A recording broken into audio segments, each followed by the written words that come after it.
Ang Kabataan Express ay hatid sa inyo ng UNICEF.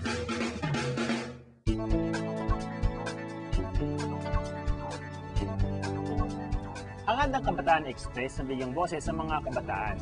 Bukod dito ay nais namin palawakin ang kaalaman at pangunawa natin tungkol sa iba't ibang mga bagay. Ngayong araw ay mag-aaral tayo, pero hindi ito sa karaniwang paaralan. Kaya ibaba na ang mga libro at panoorin ang ulat ng Sarangani Province Bureau.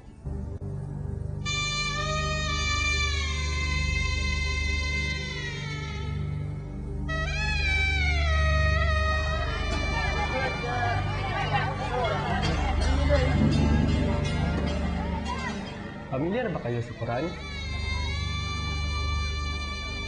Sa buhay ng mga kapatid nating Muslim, napakalagang gabay ang banal na kasulatan ito.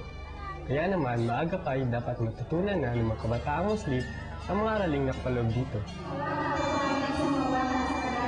Ito ang Madrasa School, kung saan pinag-aaralan ng Quran kada Sabado at Linggo. Kalakip nito ang pag-aaral sa kasaysayan ng buhay ng propetang si Muhammad, ang mga kasabihan ng propeta, mga obligasyong pangrelihiyon at pag-aaral tungkol sa Diyos at ng kanyang kaugnayan sa daigdig.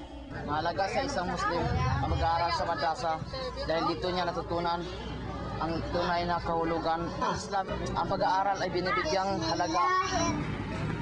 Hindi lang raw mga araling may kaugnayan sa relihiyon ang tinatalakay sa madrasa. Meron din silang mga signaturang tulad ng mga pinag-aaralan sa mga regular na eskwelahan. Dito ng pag-aaral sa Ingles kung saan merong spelling o nila, meron ding tawhid, meron ding hisab o yung sa math, meron ding sarp at saka marami pang iba. Tulad din ito ng mga subjects na meron tayo dun sa English. Yun nga lang, ang pagkakaiba dito, yung pinag-aaralan natin is yung talagang Arabic mismo na pagsusulat. At hindi lang mga estudyante ang tinuturuan dito, maging ang mga guro ay natututo ng class management. Salamat sa isang programang tinatawag nilang Madaris. Nakatutulong ito upang mabubuti pa nila ang kanilang pagtuturo.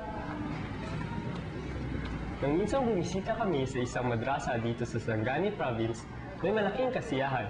Kakaibang intramuros ito, dahil hindi lang sa mga sports na tulad ng basketball o volleyball, naglalaban-laban ang mga estudyante mula sa iba't ibang madrasa sa probinsya ng Sarangani at General Santos.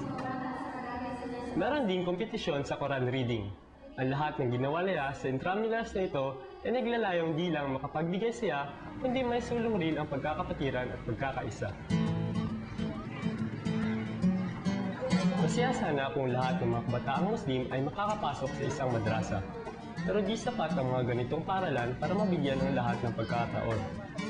Kaya naman ang ibang mag-aaral ay kusang nagbabahagi ng kanilang mga napag-aaralan sa ibang mga kabataan.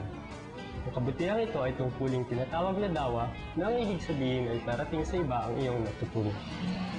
Sa pamamagitan ng pagbisita namin ito sa isang madrasa ay mas higit naming naunawaan ang aming mga kaibigang Muslim. Sana'y manatutunan din kayo sa aming kwento.